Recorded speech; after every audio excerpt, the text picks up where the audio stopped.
Okay. So, hello guys. A very good afternoon to everyone. Please confirm whether you all can hear me, see me. Okay. Amazing. So, before we start, let me first introduce myself. Okay, and जिगर आप kindly try कीजिए ना कि जो background news noise आ रहा है, it doesn't come, है ना? Okay. So, good afternoon everyone. Please confirm. Okay. Fantastic. So, guys, first of all, let me introduce myself. This is C. Ashish Kedia, right? And I'll be guiding you through the journey of business economics. I'm quite sure that having taught this subject for a while now, in the since the past few years, I'll be able to guide you pretty well, and our journey of business economics is going to be worth remembering, right? So, starting with the basic questions that each one of you might be having, right? Sir, which material is the best for preparing for business economics? Undoubtedly, ICI, Institute of Chartered Accountants of India's study material is the best, guys, and that is what we'll be using. Yes, if there are some extra questions, additional questions, we'll practice them in the class itself. So, sir, we will be practicing MCQ questions. Yes, definitely. In each and every class, we'll be doing the same. Okay, so you need not worry about the same. Okay. Sir, if some of us did not have economics before and it is the first time, will we be able to understand? Definitely yes. We'll be starting from the zero level. So you need not worry about the same. We'll start from the base. Okay. And so with this in mind, guys, let's start our journey for the day. Right? Let's start our class. Okay. So the first question that strikes in mind is what is economics? The first question, guys, that must strike your mind is what is economics? All right. Now, guys, like everything in this world, like the mobile phone that you have in your hands, right? There is an upgrade that takes place. What is economics? Different economists have tried to explain, beginning right from Adam Smith in 1700s. You know, Adam Smith tells us that anything dealing with wealth, anything dealing with wealth is economics. This was Adam Smith, guys. Anything dealing with wealth is economics. That was stated by Adam Smith. But what did I tell you? There is always an upgrade coming, right? Like your mobile phones, right? Initially, the mobile phones, they could only be used to call, right? To have telephone conferences, right? After that, we started using the text system, and today, pretty much everything is possible using mobile phones. So there is always an upgrade happening with technology, and much like that, economics goes through the same upgrade. Adam Smith gives us the first basic definition: anything dealing with wealth is economics. But most of the economists started criticizing Adam Smith. Reason: Adam Smith had focused too much on wealth and not on the human welfare or the human side of things. After Adam Smith, economists like Alfred Marshall come into the picture. Alfred Marshall also defined economics, but again, his definition also had some shortcomings. But our story doesn't start from here. Our story starts from one of the groundbreaking definition and meaning of economics given by Lionel Robbins. It's called the scarcity definition of economics. Lionel Robbins gave us the scarcity definition of economics, and trust me guys, this is one of the most groundbreaking definition in economics. Before going and speaking or explaining the definition itself, let's start with example. अपने example से start करते हैं, right? Okay, let's take an example. Okay guys, yes, you are given 1,000 rupees as pocket money from your parents or your guardians. Okay, you have been given this 1,000 rupees.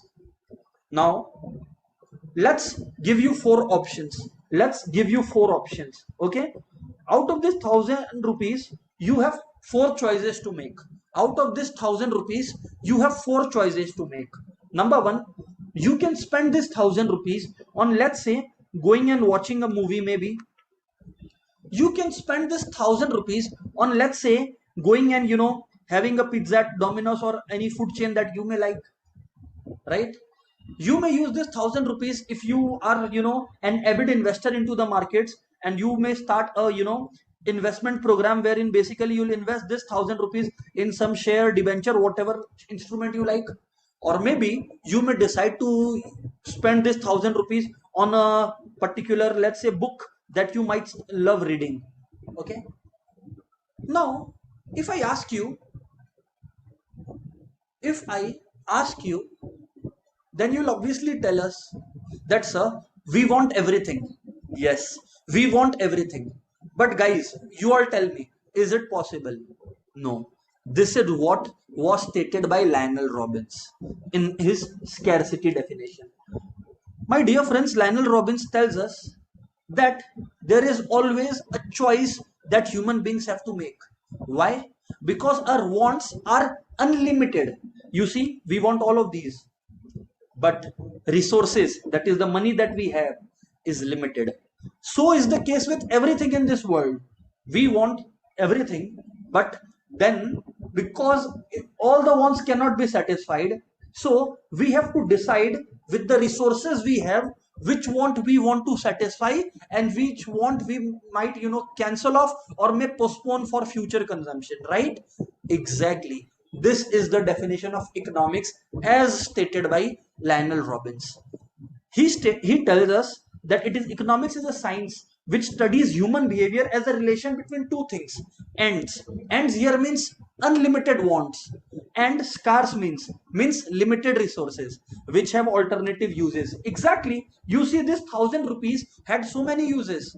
Movie, dominoes, investment, books, and so many other options you had. But since you only had a limited money of 1,000 rupees, what you had to do was take a decision. This is called problem of choice. This is what economics talks about. It talks us about the problem of choice. It addresses the problem of scarcity, that since every want cannot be satisfied, so using the limited resources that we have to decide what we intend to do with that resource. This is pretty much the definition stated by Lionel Robbins of economics itself. Guys, is the definition crystal clear? Come on everyone in the chat, fatafat guys, come on. All right. Okay. Yes, Tanjim, Sanjana will discuss all those points. We have just begun. Okay. So yes, this is what economics is. It is basically about deciding how we allocate our limited resources to our different wants that we might be having, right? Okay, fantastic, fantastic, amazing. So till this point, guys, I need you to remember 3 points which will pretty much help you in your examination. Point number one, that our wants are unlimited. Our wants are unlimited. Come on, everybody, write it down in the chat. Our wants are unlimited. Fantastic. But the resources available, are limited. But the resources available are limited. Resources are limited. Correct? Wants are unlimited, but the resources available are limited. And interestingly, the resources that are limited, they have alternative uses. Just like I gave an example of 1,000 rupee note, जिससे we could do a lot of things. उस 1,000 rupees से अपने बहुत कुछ कर सके थे. But we decided to, let's say, buy a book. So that is what we are talking about in economics. Deciding among the different choices. Okay. And so economics involves the problem of choice. Yes. Sir, we have a question. Didn't anyone give a better definition as compared to Lionel Robbins? Yes, my dear friends, there was. Professor Samuelson gave a definition which was indeed a very good one. He gave the growth definition of economics. But understanding this definition will do our job for us, right? So basically 3 things we have understood.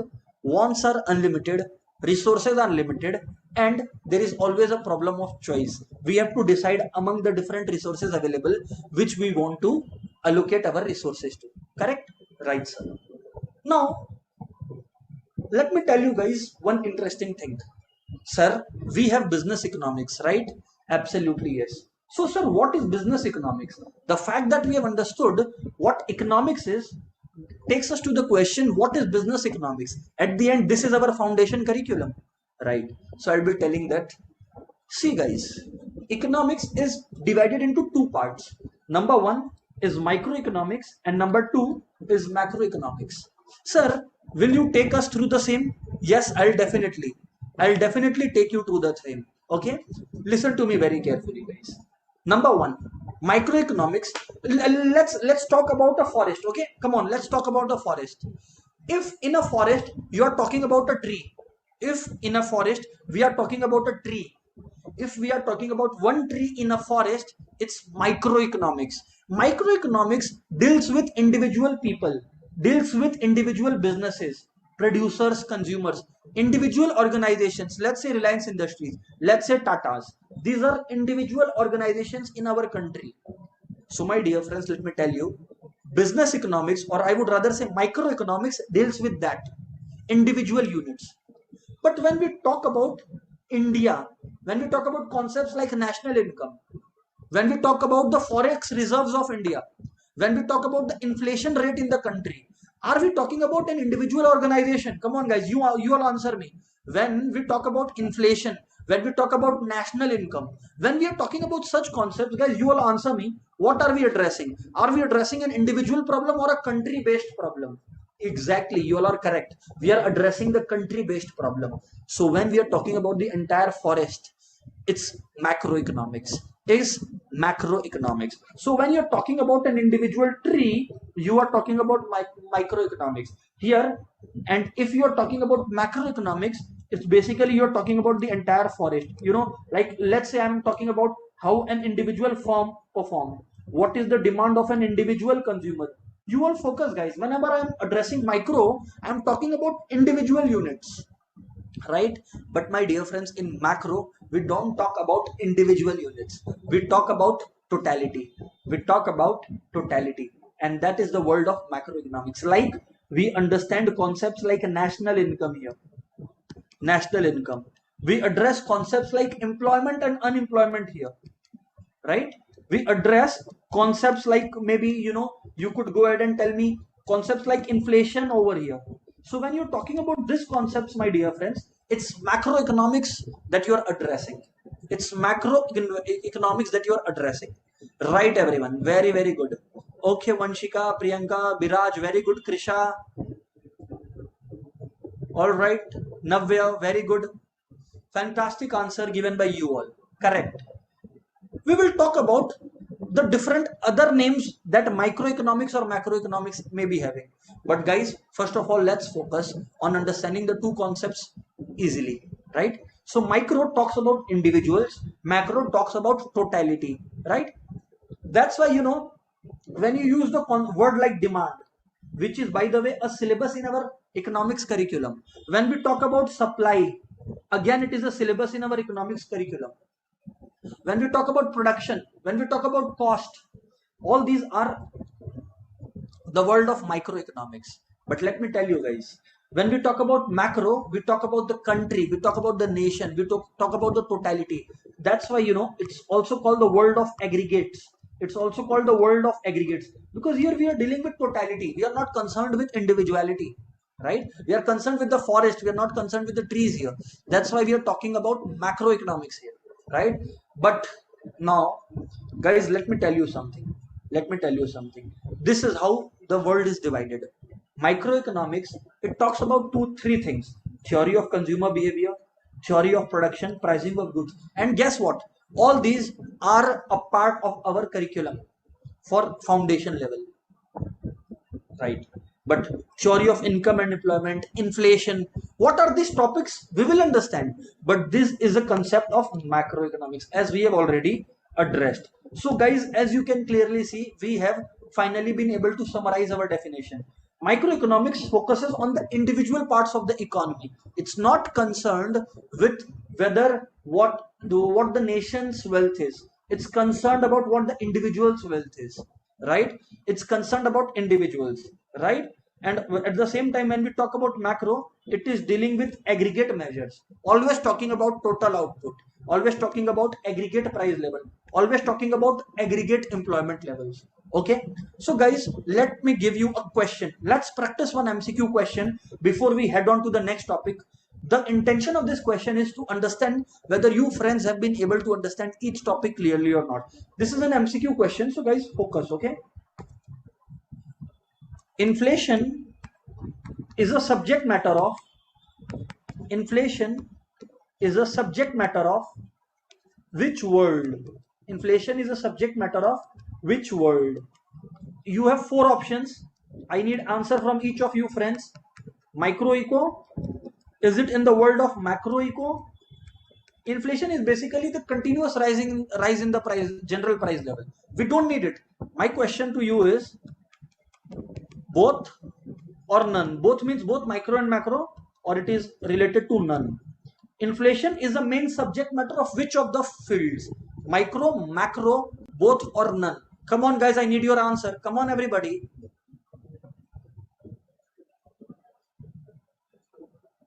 All right, amazing to see a lot of good answers. आप लोग का सबका answer is coming correct. Yes, it's absolutely correct. The answer is macroeconomics. Very good, very good, very good. Give yourselves 1 point. Okay, okay. So can you do something for us? Can you summarize the entire discussion till now? Yes, I'll do it in 2 languages guys, for each one of you. First I'll be using English to summarize the discussion, then I'll be discussing the same in Hindi, okay, to summarize whatever we have learned till now. So my dear friends, till now we have understood about the scarcity definition stated by Lionel Robbins. As per this definition, Lionel Robbins tells us that economics involves choice. Why? Because resources are limited but wants are unlimited, and since resources have alternative uses and all wants cannot be satisfied, so we have to make a choice. Number one, this was our summary. Point number two that we studied was economics has two branches, micro and macro. When we talk about micro, we are talking about individual units. But when we are talking about totality, we are talking about macro. Okay. Now guys, the entire thing I'll be summarizing in Hindi. Okay. So दोस्तों, economics क्या है? Lionel Robins के अनुसार economics दो parts में divided है. पहला ये जानना कि वांट्स अनलिमिटेड है, जो हम लोगों को चीजें चाहिए, हमारा जो लालच है वो अनलिमिटेड है, बट जो इकोनॉमी में रिसोर्सेज अवेलेबल है, जो हमारे पास पैसे अवेलेबल है या जो चीजें अवेलेबल है वो तो लिमिटेड है. इसका मतलब ये हुआ कि हम लोग अपने सारे वांट्स को सेटिस्फाई नहीं कर सकते. हमें चूज करना होगा कि हमारे पास जो लिमिटेड रिसोर्सेज है, जैसे मेरे पास 1000 रुपए है, 1000 में से 1000 रुपए में मैं हजारों चीजें कर सकता हूं, पर मेरे को चुनना पड़ेगा कि मैं उस 1000 रुपए से क्या करना चाहता हूं. ये इकोनॉमिक्स है, चॉइस के बारे में बताते हैं. करेक्ट. उसके बाद अपने पढ़े इकोनॉमिक्स के दो ब्रांचेस होते हैं, माइक्रो और मैक्रो. माइक्रो बात करता है एक इंडिविजुअल कंज्यूमर के बारे में, एक इंडिविजुअल प्रोड्यूसर के बारे में, परंतु मैक्रो बात करता है टोटलिटी के बारे में, पूरे नेशन के बारे में, इन्फ्लेशन के बारे में, कंट्री में एम्प्लॉयमेंट लेवल्स कैसा है. जब भी आप कंट्री या स्टेट का लैंग्वेज सुनोगे, मतलब आप टोटल के बारे में बात कर रहे हो. जब भी आप टोटल के बारे में बात करोगे, आप मैक्रो के बारे में बात कर रहे हो. जब आप इंडिविजुअल प्रोड्यूसर या कंज्यूमर के बारे में बात करोगे, तब आप माइक्रो के बारे में बात कर रहे हो. गाइस, अब मैं स्टार्ट करूंगा next topic. My dear friends, now I will be starting next topic. Is it crystal clear everyone? Come on यार, in the chat everyone. Come on friends. Okay, fantastic. Yes friends, मैं ये PDF upload कर दूंगा. Yes, this PDF will be uploaded in the app. Nothing to worry about. All right. Okay, okay. Now guys, let's move on. Okay, let's move on. Now sir, the next good question that arises is, sir, what is business economics? After all, this is what we are supposed to be studying. So my dear friends, let me give you two answers. Number one, the very small one, and number two, a little lengthier one, which will explain things even better, which will make things even clearer. Okay, so go ahead guys, let's go ahead sir. Okay sir, okay. So pay attention guys.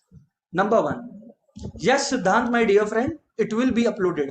This entire notes will be uploaded, don't worry. Okay, so pay attention everyone. So number one, what is business economics? In short, microeconomics. I told you I'll give you two answers. Number one, the short one, and the number two, a longer definition. So listen up. If you're asking me To answer it in two simple words, what is business economics? I'll tell you all. Microeconomics is business economics. What is business economics? Microeconomics. Okay. Okay. Okay. Some of you friends are asking where will we get these notes, sir?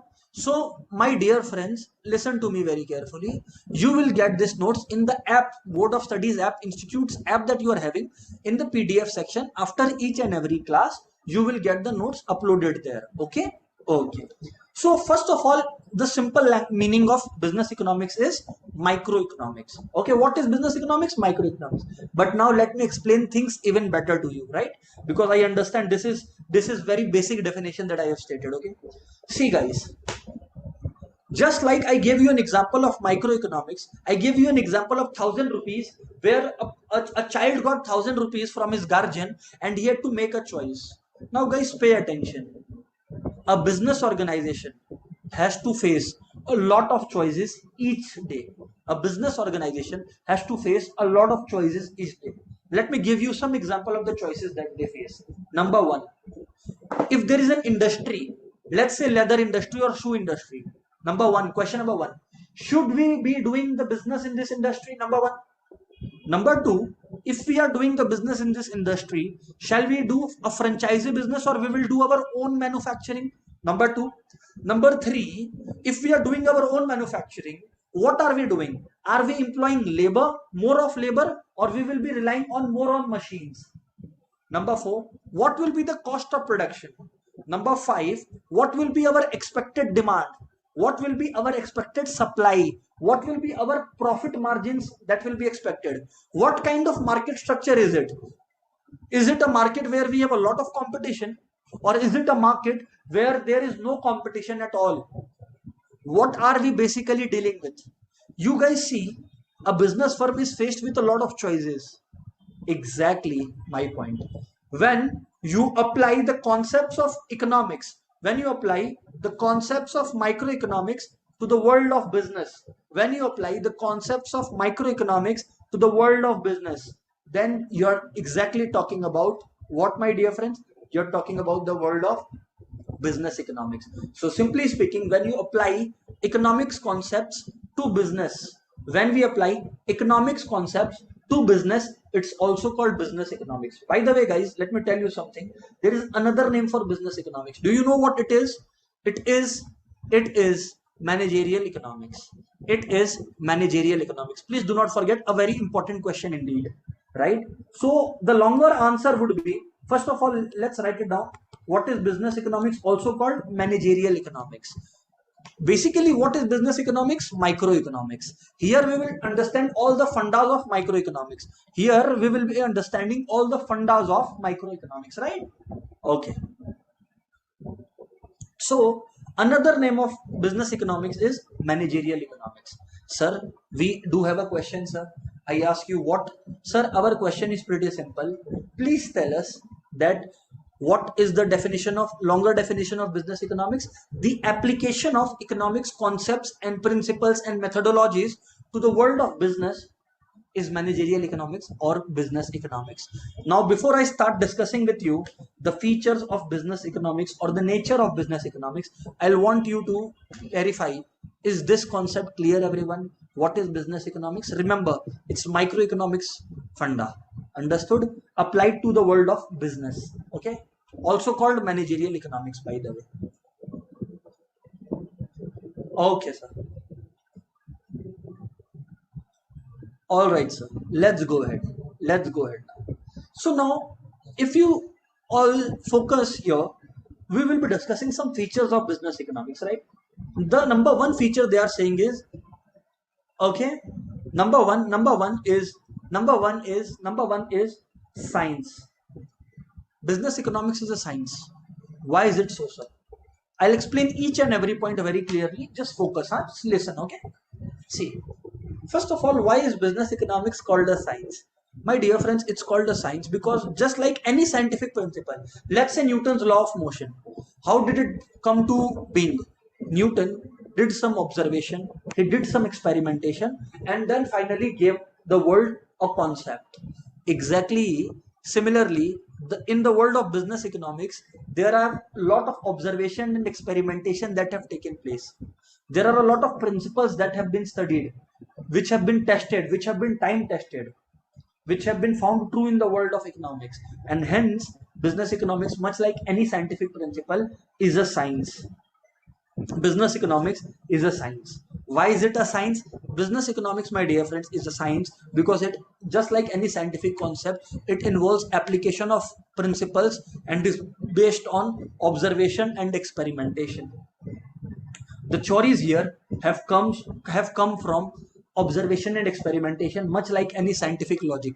That's why it is true to say business economics is a science. Okay. Yes. Yes. Correct. Moving on. Next question that arises, my dear friends, is it's based on microeconomics. Business economics is based on microeconomics. And as I told you, all the concepts of microeconomics comes into the world of business economics. Sir, like what concepts? The demand of the consumers. We study it here. The supply by the producers. We definitely do study it here. So what I'm trying to tell you here is that every concept that applies to the world of microeco applies to the world of business eco. From the examples I gave you, what is the cost of production? All these are covered under microeco and is dealt with business eco as well. And therefore we say it's based on microeconomics. All right.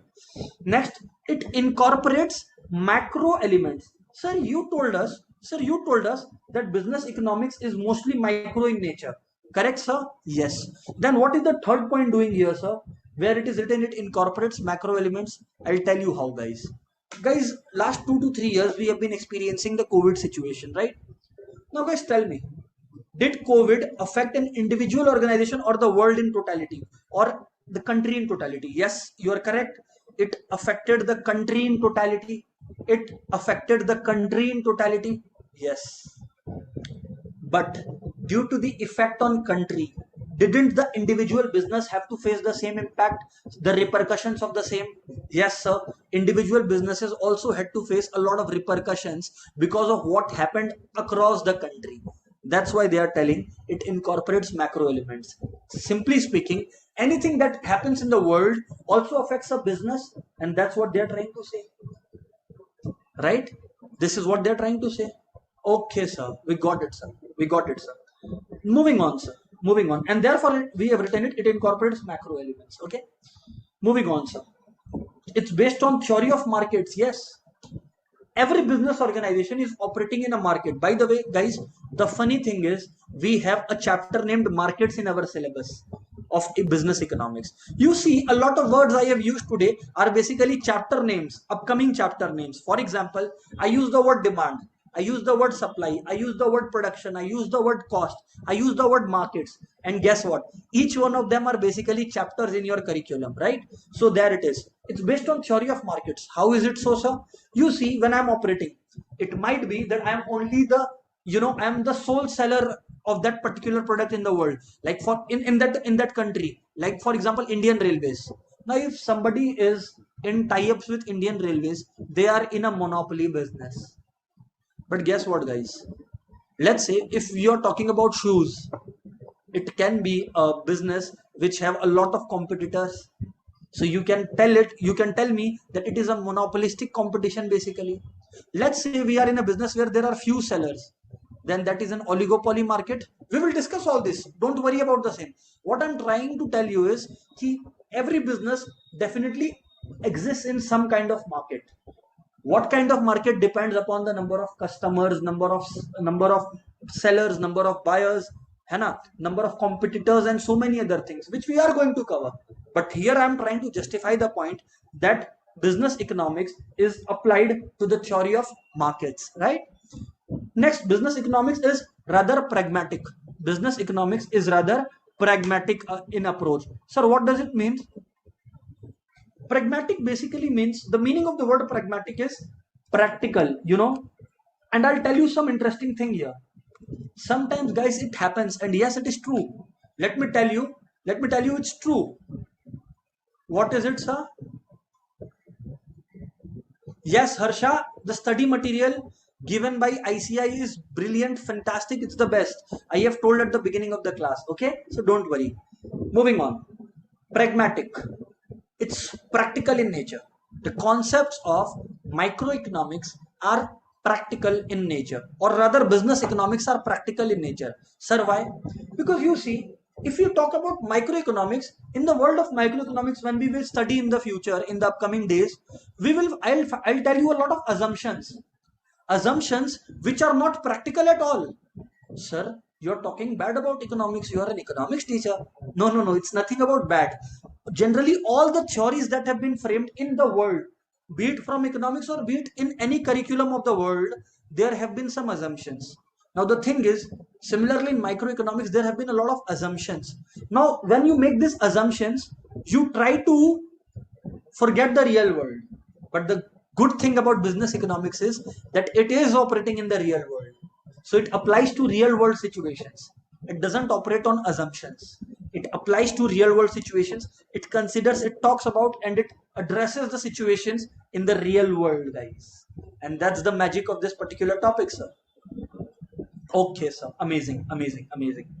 Next point, guys, is it is interdisciplinary in nature. Guys, the concepts of economics are derived from statistics, are derived from science, as we have already discussed. Anything is interdisciplinary means that the knowledge of that subject is also related to the knowledge from some other subjects as well. Like psychology, for example, when a business is operating, they will want to predict the demand for their product. When they want to predict the demand, they will need to get into the psychology of the consumer. Like for example, Rolls Royce. All of us have heard of the luxury car Rolls Royce. Guys, do you know, even if you have money, it's not sure that you'll be able to buy Rolls Royce. You will have to give an application. Rolls Royce has intentionally made it difficult to buy their cars. You know why? Because Rolls Royce always wanted people to have a sense of belongingness when they buy Rolls Royce. It shouldn't be treated like some other car that I bought just because I had enough money. It should not be treated like one. So see, Rolls Royce is doing a business, but it's also attacking your psychology. That's why we are studying here that business economics takes into account the world of psychology and so many other fields, mathematics, statistics, and so many other fields, guys. Right? Okay, sir. Correct, sir. And lastly, normative. Lastly, normative. What does this normative mean, sir? Guys, there are two kinds of words. Please listen carefully. Okay. Number one, something is called positive. Number two, something is called normative. Now, sir, what is the difference between the two? Will you be able to explain us? Absolutely. And yes, my dear friends, don't worry. I will, after explaining this point, I'll summarize everything for you all. At the same time, I will repeat it in Hindi for you all. Okay. But listen up first. Okay. Pay attention, everyone. Normative. First of all, what is positive? Guys, if something is positive, it basically means that that particular field is explaining you the problem, not giving you any solutions. I'll give you an example. Let's say I go to a doctor. When something is positive, let's say I give to a doctor. If medicine would have been a positive science, then the doctor would tell me, oh, I know you have stomach pain, now go. That is positive science. If the doctor is telling me, oh, you have stomach pain, now go, he's only describing my problem. He's not giving me solutions. He's not telling me what should I have done. He's not telling me. If the doctor tells me that, oh, you have stomach problem, you have this problem, that is positive, when you're just describing the problem.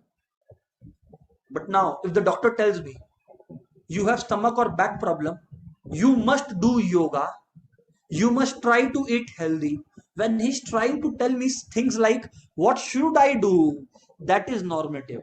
Similarly, economics, business economics is normative. It doesn't define the problem. It doesn't only describe the problem. It also explains what should the correct thing be. It also tries to give us the solution of how things to be catered. Okay, understood, sir. Understood, sir. So that's what normative basically means. That's what normative basically means. Okay, sir. So now, first I'll summarize the entire point in English and then I'll explain the entire thing in Hindi once again. Okay? So pay attention, everyone. Pay attention, everyone. I'm explaining everything once again in English and then in Hindi. But I'll be a little faster this time. So pay attention. Number one, Business economics is a science, because just like all the scientific concepts which have come out of observation and experimentation, business economics have also come out of has also originated from observation and experimentation. Okay, it's based on microeconomics. When we talk about fundas like demand, supply, the cost of production, all these are the world of microeco, and business economics is also talking about the same. That's why it's written, it's based on microeco. Number three, it incorporates macro elements as well, like the situation of inflation in the country will affect a business. Situation of unemployment in a country will affect a business. Situation of a disaster in a country will affect the business, and hence it's written, it incorporates macro elements as well. Right, moving on, it applies to the theory of markets. It applies to the theory of markets. So what is this theory of markets that they're telling about? My dear friends, theory of markets basically tells us that every business is having some competition. You may be in a monopoly market, we will know the meanings of this market gradually. You may be in a monopoly market, you may be in a perfect competitive market, you may be in a monopolistic competition, you may be in an oligopoly, but each business is operating under some market, and that's what theory of market tells us about. Okay, it's pragmatic. Pragmatic means it's practical. Business world is practical. There are real life situations that happen in business, and business economics deals with those real life problems, those real life situations. That's what is written. That's what the meaning of pragmatic is, that business economics is practical in nature. It is not based on a lot of assumptions. It is based on practicality, the real world and the real business problems. It is interdisciplinary. My dear friends, interdisciplinary means it is based on the fields of psychology, mathematics, statistics, and so many other things. And finally, it is normative. Business economics gives us the solution. It tells us what ought to be rather than just describing what is. It tells us what ought to be. Okay. So, guys, this was in English. One last time in Hindi for each one of you. Pay attention, everyone. सबसे पहला feature है, business economics एक science है. Business economics एक science है.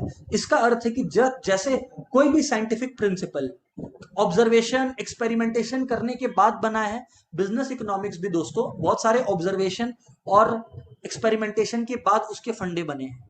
Number two, it's based on micro economics. इसका अर्थ ये है कि जैसे माइक्रो इकोनॉमिक्स किस बारे में बात करता है, एक फर्म का कॉस्ट पर यूनिट क्या लगा, एक फर्म का प्रोडक्शन प्राइस क्या रहा, ठीक इसी तरह से बिजनेस इकोनॉमिक्स भी इन चीजों के बारे में बात करता है. Incorporates macro elements. दोस्तों, अगर एक कंट्री में अनएम्प्लॉयमेंट रहा या इन्फ्लेशन रहा, क्या वो एक इंडिविजुअल बिजनेस को अफेक्ट नहीं करेगा? हाँ सर, करेगा. बिजनेस इकोनॉमिक्स इस बारे में भी हमें बताता है. Theory of markets. दोस्तों, चाहे आप कोई भी बिजनेस कर लो, हो सकता है आप उस बिजनेस में सिंगल सेलर हो सकता है आपके मल्टीपल कॉम्पिटिटर्स हो सकता है बहुत सारे कॉम्पिटिटर्स हो. मैं कहने का अर्थ है, हर बिजनेस किसी एक तरीके के मार्केट में ऑपरेट कर रहा है. प्रैग्मेटिक. दोस्तों, माइक्रो इकोनॉमिक्स में बहुत सारे अजम्पशंस होते हैं, but business economics real world पर बेस्ड है. प्रैग्मेटिक का मतलब है प्रैक्टिकल, लॉजिकल. इंटरडिसिप्लिनरी. दोस्तों, कोई भी चीज इंटरडिसिप्लिनरी है, इसका मतलब होता है कि उस फील्ड का नॉलेज और भी सब्जेक्ट से रिलेटेड है. जैसे साइकोलॉजी, जब आप एक प्रोडक्ट का प्राइस डिसाइड करते हो तो आपको कंज्यूमर साइकोलॉजी भी देखना पड़ता है. तो कहने का अर्थ है कि business economics psychology, science, statistics, mathematics, अलग अलग फील्ड्स के साथ रिलेटेड है. राइट. और lastly normative.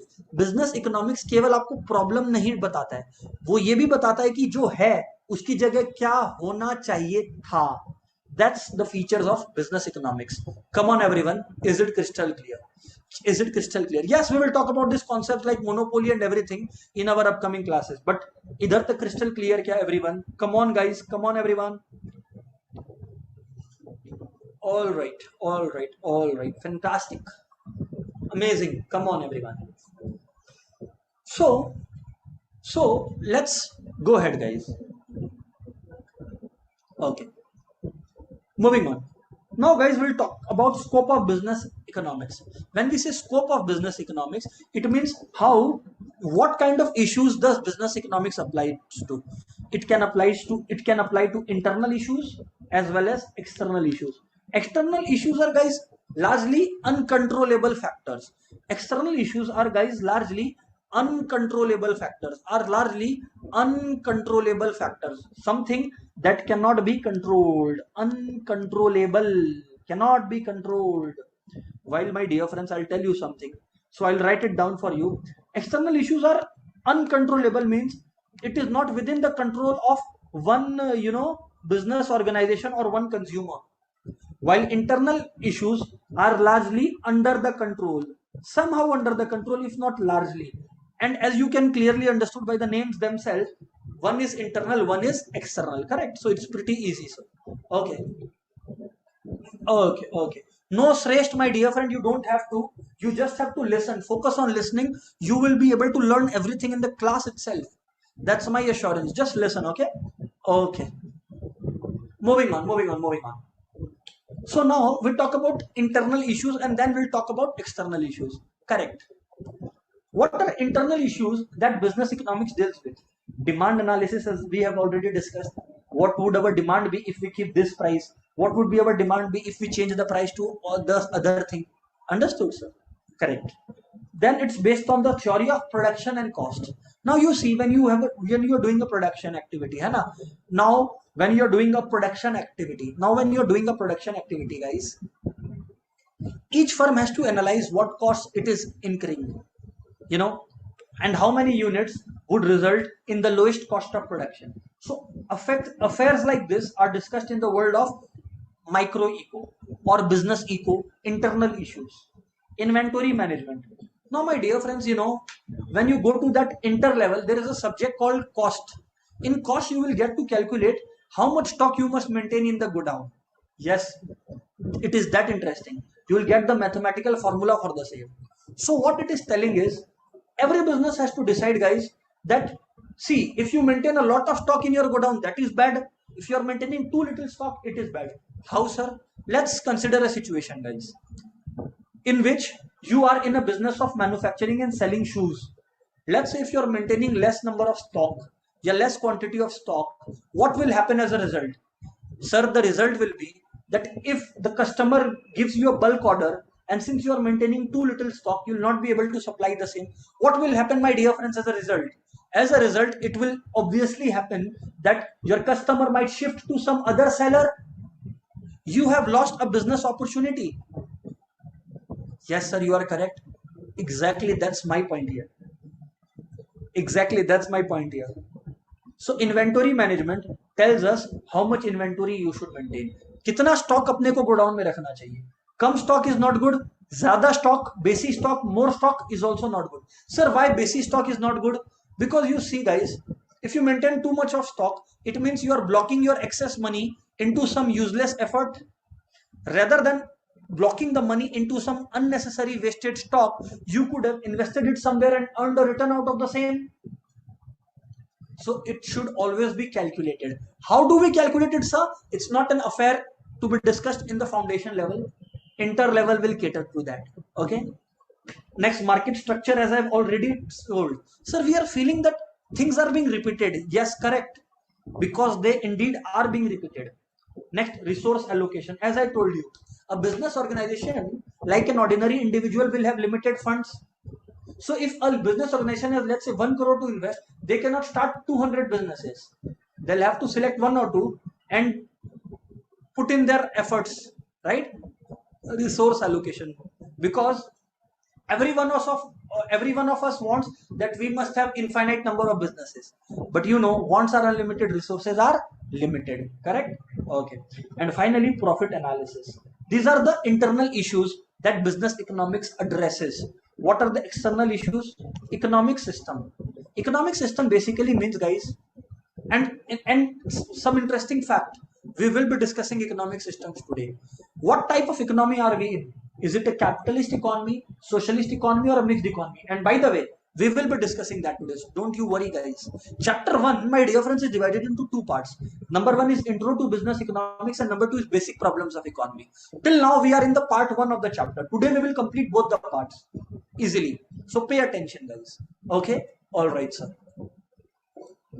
Next is business cycle. Which phase of business cycle are you in? Because this is how a business cycle generally looks, guys. In this phase, this part, the yellow part that I've shaded, it is the intro phase where the business has just started growing. Okay, this is the peak phase, the topmost phase. After this, the business falls. Then there is a recovery period. You know, in Hindi they say apna time aayega. So that's what we are talking about. After you hit the rock bottom, you have to say apna time aayega and you recover. So business cycle talks about all those issues. Business cycle addresses all those issues. Correct? Then government policy. What taxes is government imposing? Is government giving any subsidies, any kind of tax holiday?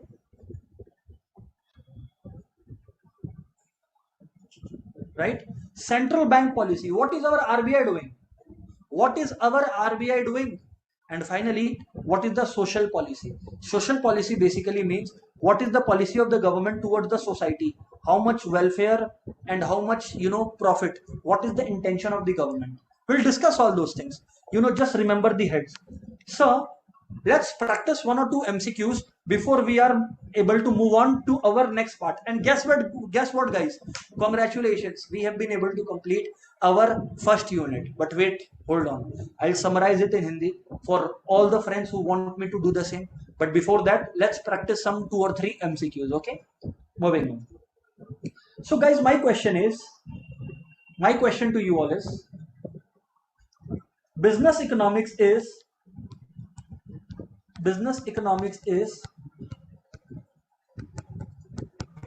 number one, interdisciplinary.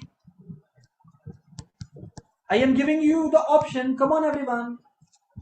Number two, business economics is based on based on micro factors. It's based on macro factors. Number four, all the above. Which one is true about the feature of business economics? Come on, guys, I need your answer. Everyone, attack.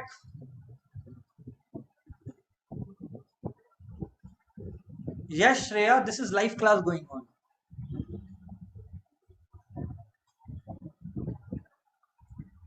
All right, so I got some answers.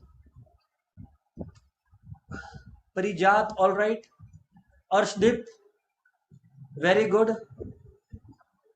Muthuraman, our dear friend from South India, very good. Ishan, very good from North. Amazing to see both North, South, everyone united in answers. All right. So fantastic, guys. Absolutely correct. All of you have given the correct answer. Right. It's all of the above. You see, guys, today only we have discussed. Interdisciplinary means it derives knowledge from all the different parts of the world. Like it can be sociology, it can be psychology, it can be maths, it can be stats, and anything. So yes, it's correct. Yes, business economics takes into account the concepts of demand. Yes, business economics is affected by concepts of inflation, or if there is inflation or unemployment in this world, and hence all the three are absolutely correct about the features. And yes, you are correct. All of the above is the correct answer. One more question, guys, and then we'll move on to the next head. Very good. Yes, Malay, your answer is visible, my dear friend. Very, very good. So move on to the next question. Let's move on to the next question. Let me ask. Please tell me. Business economics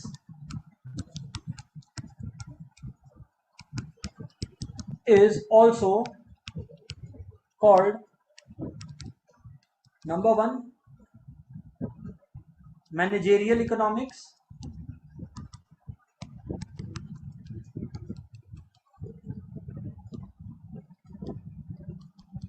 Positive economics, negative economics,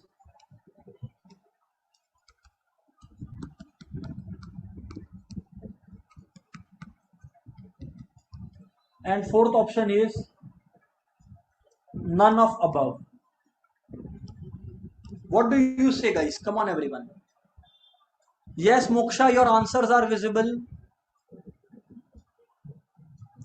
Okay, amazing, everyone. Very good. Very good. Divided by regions, united by answers, isn't it? Absolutely correct answer. Managerial economics is the correct answer, everyone. Managerial economics is the correct answer, everyone. Amazing. It's because a lot of managerial decision makings have to take place, and hence it's correct to say the same. Okay. Moving on, I'll ask you another question, and then we will move on to the different concept, that is the unit 2. That is okay. So let's see, guys. The question is, come on, everyone.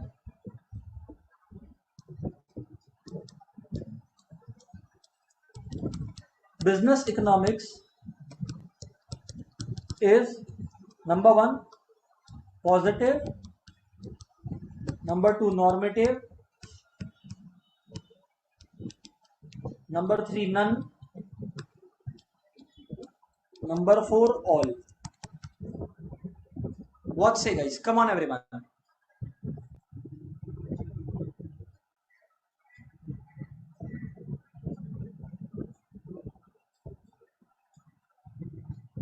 Yes, Devendra, getting it?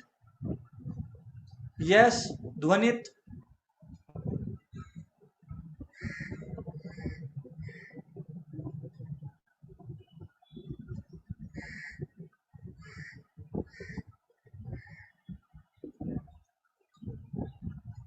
Okay, correct. So yes, my dear friends, you are absolutely correct. Business economics is normative in nature, in the sense that it not only describes what is, but it also tells us what ought to be. क्या होना चाहिए. Business economics केवल ये नहीं बताता है कि क्या है, बिजनेस इकोनॉमिक्स ये भी बताता है अपने को कि क्या होना चाहिए. And therefore you people are absolutely correct. Yes, Anjana, your answer is absolutely visible. All right. Moving on, guys. Moving on. Let's move on to the next point. Next question I have is, in economics, resources are A, limited, unlimited,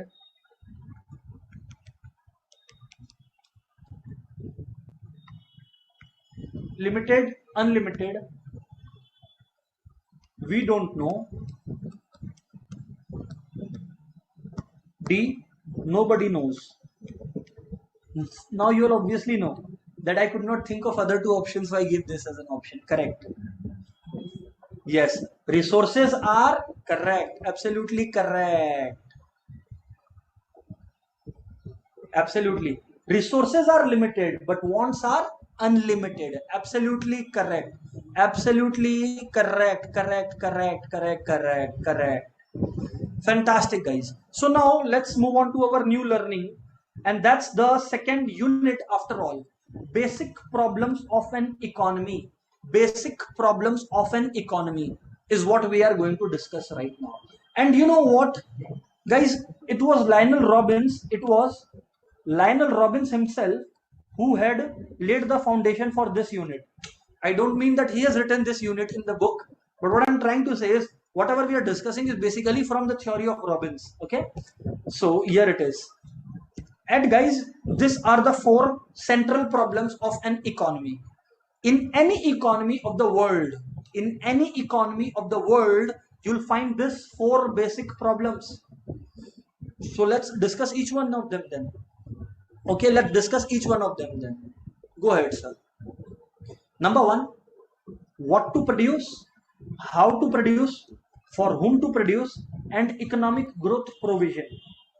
Sir, can you please explain all of them? Absolutely, yes. I'll be explaining each one of them. So have a look, guys. Pay attention, everyone. Okay. My dear friends, the first thing is what to produce. All right. So, dear friends, when we talk about what to produce, you see, guys, first of all, let's come to a realization that since resources are limited, not everything can be produced. You see, why did this problem arise? Okay, let me come back a little, before this. We are discussing what are the problems, but first address why the problems arose. And this we have already discussed.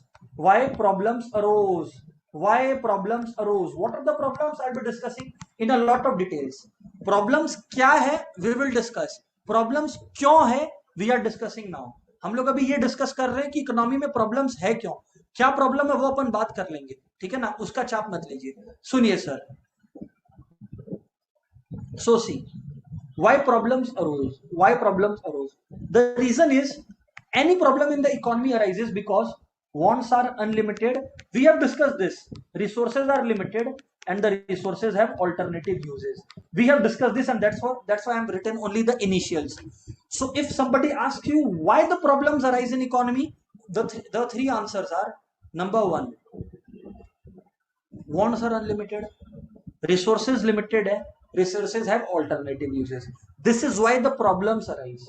This is why the problems arise. Now guys, the question is what are the problems? The question is what are the problems? So let's address that problem as well, guys. Come on everybody, come on everyone. So let's see. Yes Adi, I can see your message. All right sir. So see, number one, what to produce, how to produce, for whom to produce, and economic growth provision. Now these are the four central problems of economy.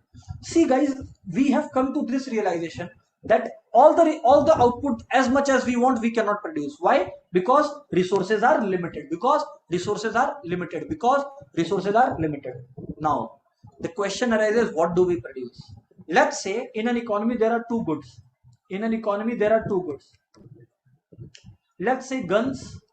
I'm just giving an example. In reality, yes, there are infinite goods. I'm just giving an example. And then there is something called butter that we eat. So since infinite guns and infinite butter cannot be produced, so a question has to be answered. How many guns and how many butter has to be produced? Should we produce only butter? No guns? Should we produce only guns, some butter, or no butter? Or should we produce some guns and some butter? An economy has to answer this question. A business has to answer this question.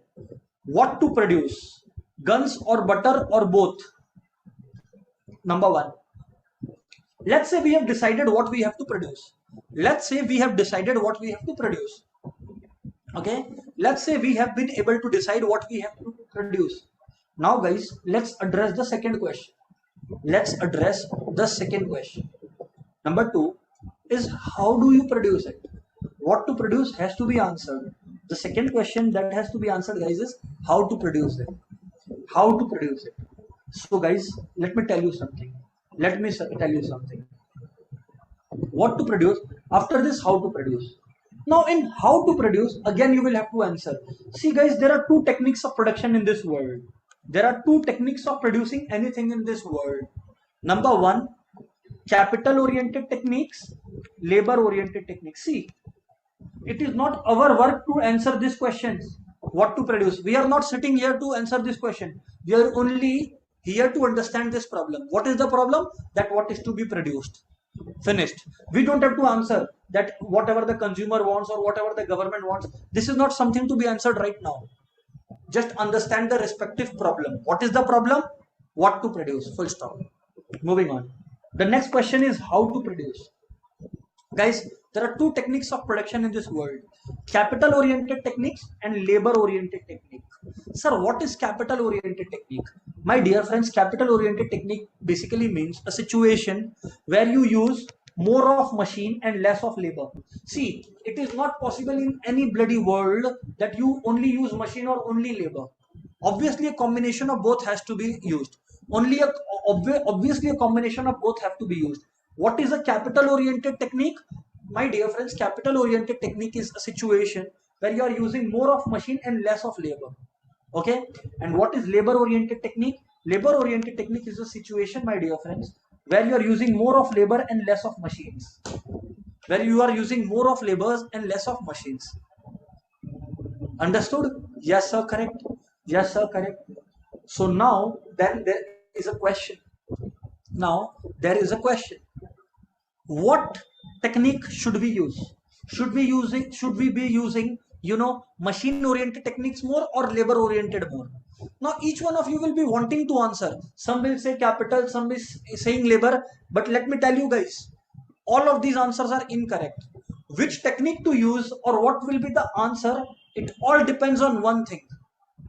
It all depends on one thing. And what is that one thing that it all depends on? the one thing guys that it all depends on is whether, please listen to me very carefully, it all depends on is whether you are in a capitalist economy, in a socialist economy, or in a mixed economy. So guys, don't try to answer this, just try to understand the problem. Problem 1 was what to produce, what do we make. Problem 1 was what do we make. Problem 2 is how do we make it. Should we be using more of labor oriented techniques or more of capital oriented techniques? That's the problem. Finished. Full stop. Next question. For whom to produce? Let's say we are working. Amazing. Amazing that we are working. Amazing that we are working. But the question is, who are we working for? Simply speaking, the products that we are manufacturing, who will be the receiver of this product? Will it be a middle class consumer? Or basically, it is the product something that is for the masses, that is for the both poor class, the lower middle class and the middle class, or the product is the one which is a luxury for the rich? So what are we, who are we manufacturing for? Again guys, I'll tell you the same thing again. Don't try to answer this right now. Don't try to answer this right now. Just try understanding the problem, okay? And then there is fourth problem, which is provision for economic growth. Which is provision for economic growth. Which is provision for economic growth. Sir, what do you exactly mean by provision for economic growth? Yes, my dear friends, I'm answering the same. Please listen up. See, if today everything is going well, doesn't mean it's a guarantee for tomorrow. Sir, please repeat. If today I am using the resources plentifully, अगर मैं आज के date पर मेरे country में जितने resources हैं सारे के सारे इस्तेमाल कर रहा हूं, तो चलिए आज तो प्रोडक्शन बहुत अच्छा हो रहा है, आज तो इकोनॉमी में इनकम बहुत अच्छा जनरेट हो रहा है, बट इस बात की कोई गारंटी है क्या कि फ्यूचर में सब ठीक चलेगा? फ्यूचर जनरेशन को कॉम्प्रोमाइज नहीं करना पड़ेगा. Exactly. So economics not only is talking about whether everything is going well today, it also talks about are we guaranteeing our future, are we preparing for the future, and this is what economic growth provision talks about. Are there sufficient resources for the future, or are there sufficient plans in place so that the future needs are taken care of? Because today if you are living a luxury life, let's say I'll give you 1,000 rupees. You know, let's say if somebody, if let's say this person, I'll draw this person. This is Mr. Minion. He is our friend, Mr. Minion. Okay, this is Mr. Minion. Now, Mr. Minion comes from a very poor background, let's say. He needed 1,000 rupees. I gave him 1,000 rupees. Now, when I give him 1,000 rupees to this Mr. Minion, if he says that I want to live a luxurious life, I want to live happily, and today he goes to one of the good, 5-star restaurants and has his pasta and everything, and tomorrow again he's back to, the ground. He has nothing to eat. This should not be the situation of our economy. This is what economic growth provision talks about. Economic growth provision tells us that if you have everything today and nothing tomorrow, then it's not growth. It's rather disruption, it's rather destruction, right? And that's what this problem is trying to tell us, that sufficient adjustments and arrangements have to be made so there are sufficient resources available for the future as well. My dear friends, is it crystal clear, everyone? Is it crystal clear, everyone? What say, guys? Come on, everyone, come on. Yes, yes. I'll explain this 4 points in Hindi as well, don't worry. But first I'll need an answer. Yes, it is called sustainable development, don't worry. So pay attention now. Everyone is saying, sir, it's crystal clear. So now, guys, let's summarize. First in English, then in Hindi. Okay. So the central problems of economy are 4. How to produce, for whom to produce, what to produce, and economic growth provision. What to produce tells us, or basically is complaining, that which kind of resources do we make? Should we make guns or butter? What should we do? How to produce tells us how should we make that respective product. Should we use more of machines, less of labor, or more of labor, less of machines, right? For whom to produce? Who are our customers? Is it the masses? Is it the middle and the lower middle class? Or is it the rich? Have we made adequate adjustments for economic growth? Have we made adequate provisions so that our future is taken care of? That's the question that we are trying to address here. Okay. So here it is. Now guys, I'll repeat the same in Hindi. I'll answer the same in Hindi, guys. Come on everyone. Okay. So pay attention everyone. In Hindi, I'll answer this. Come on everyone. There are economy में 4 major problems होते हैं. 4 major problems होते हैं. Number 1, what to produce. क्या produce करें. अब हमें पता है कि क्योंकि रिसोर्सेज लिमिटेड है, मनी लिमिटेड है, हम लोग सब कुछ तो प्रोड्यूस कर नहीं सकते हैं. तो अपने को एक चॉइस लेना पड़ेगा. अपने को एक चॉइस लेना पड़ेगा. क्या क्या चॉइस लेना पड़ेगा कि अपने गन्स प्रोड्यूस करें कि बटर्स प्रोड्यूस करें. ऑब्वियसली गन्स और बटर केवल एक एग्जांपल है. कोई भी आप गुड्स ले लो, कितना क्या प्रोड्यूस करना और कितना प्रोड्यूस करना है. What to produce and how much to produce. ये है पहला प्रॉब्लम दोस्तों. दूसरा प्रॉब्लम है, चलो क्या प्रोड्यूस करना है एक बार सोच भी लिए. तो अब सवाल है सर कैसे प्रोड्यूस करना है. कहने का अर्थ ये है कि क्या हम लोग मशीनें ज्यादा इस्तेमाल करेंगे, लेबर कम, या हम लोग लेबर ज्यादा यूज करेंगे, मशीनें कम. तीसरा सवाल उठता है दोस्तों, हम लोग ये जो प्रोडक्ट्स मैन्युफैक्चर कर रहे हैं, ये प्रोडक्ट्स किसको मिलेगा. ये प्रोडक्ट्स हम लोग किसके लिए बना रहे हैं. कौन रिसीव करेगा इन प्रोडक्ट्स को. Middle class, lower middle class, poor, masses या रिच क्लास. एंड फाइनली क्या हम लोग फ्यूचर के लिए जुगाड़ बैठाएं. अगर आज आप एक ऐश की लाइफ जी रहे हो एंड फ्यूचर आपका कॉम्प्रोमाइज्ड है, तो आप सही नहीं कर रहे हो. इकोनॉमिक्स हमेशा बोलता है कि रिसोर्सेज को इस तरह से यूज करिए कि आप केवल आज का जरूरत नहीं, फ्यूचर का जरूरत को भी पूरा कर सके. My dear friends, this topic, basic problems of economy, 4 basic problems. Is it crystal clear everyone? After that we will obviously solve some MCQ, but is it crystal clear everyone? Yes or no in the chat. Come on everybody, hit your replies, yo or no in the chat everyone. Come on fatafat.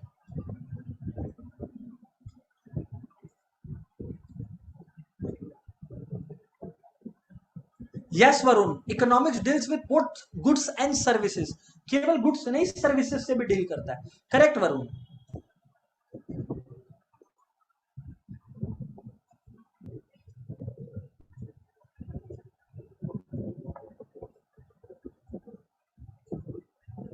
Yes, economics deals with services as well. Correct. Okay. Yash Sahajpreet. Okay, so now let's try to answer some of your questions again. Okay, there is a question which students are asking, sir, are the fundas of economics applicable to goods only, not services? Absolutely, it's applicable to both goods and services. And you remember, मैंने जब आप लोग को शुरू में बताया था, I told you at the beginning that Alfred Marshall and this one Adam Smith were criticized. They were criticized because they told that the fundas of economics apply only to goods, not to services. But later on, people like Samuelson, Robbins, they told no, it applies to goods as well as services. So yes, it applies to both. Okay, yes. Moving on. Yes sir, yes sir, yes sir.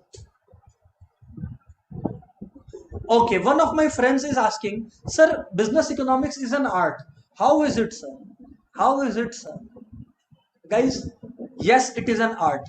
First of all, now your question is how sir? कैसे business economics एक art कैसे है. Art, I'll tell you guys.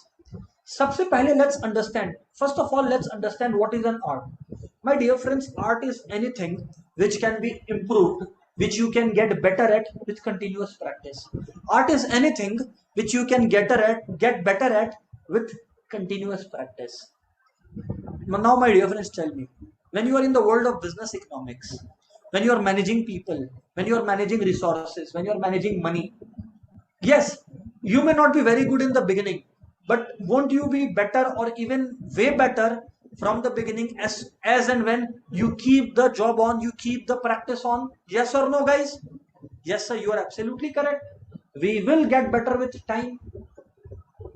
Exactly. That's why business economics is an art, because one can get better at it with continuous practice with time. So it's both an art as well as science. Something is science because it's based on principles, which business economics is. It is based on certain principles. It's also an art because one can get better at it. One can get better at making value judgments as and when they keep practicing and honing their skills. I hope it's crystal clear, everyone. Yes, correct. So now, guys, the beautiful thing is we are coming to the last topic of Unit 2, Chapter 1, Types of Economic Systems. Indeed, it's very important. Indeed, it's very important. So I'll request all of you friends to have a keen focus on the same, because I won't want you to miss anything, right? So please pay attention, everyone, and you'll understand everything that's given. That's sure. Okay. Okay, sir. Number one, capitalist economy. Number two, socialist economy. Number three, mixed economy. These are the three types of economic system. These are the three types of economic system. Okay. Yes, sir. These are the three types of economic system. Okay. So pay attention, everyone. Number one, first I'll explain in brief, then we will go in details. Don't worry. Yes, we will discuss this topic in details. So don't worry. Just pay attention, my friends. Number one, capitalist economy. Number two, socialist economy. Number three, mixed economy. I'll repeat. Business economy takes its fundas from capitalist economy. It takes its fundas from socialist economy. It takes its fundas from mixed economy. All right. So guys, pay attention, everyone. Pay attention, everyone. Okay. Number one, what is capitalist economy? Number one, what is capitalist economy? Capitalist economy is an economy where all the resources or most of the resources are owned by the private businesses. Government is not doing business here. Government is only exercising control in its administrative form. Basically, government is ensuring all laws are being followed and everything, but government itself is not doing anything, right? So number one, it's a capitalist economy. Okay. Number two, socialist economy. Guys, socialist economy is the one in which government exercises rather a greater control over the economy. Yes, there might be few businesses, but it's the government which has the entire major control, like in Korea, North Korea that we see, or in China that we see. It's mostly socialist in nature. Completely no, mostly socialist in nature. Correct. What is mixed economy, sir? Much like India, which has both the features. You see in India, there are private businesses like the Tatas and the Ambanis, that is the Reliance. Similarly, similarly in the country, guys, in the country there are a combination of both. That is, there are also government businesses like Coal India, Steel Authority of India Limited. So when an economy possesses both of these, we call it a mixed economy. But sir, we have a question, sir. We have a question, sir. What does the word economy mean? We know what economics is, but what is economy? My dear friends, I'll answer this question. Pay attention, everyone. Okay? Pay attention, everyone. See, let's take this to be a very small state. This to be a very small state. Let's call this state Economics Island. Economics Island. Economics Island. Okay. Now in this Economics Island, we can call it an economy. This island, Economics Island, we can call it an economy only when three major functions take place here. If not, it is not an economy. So what are the three major functions that should happen?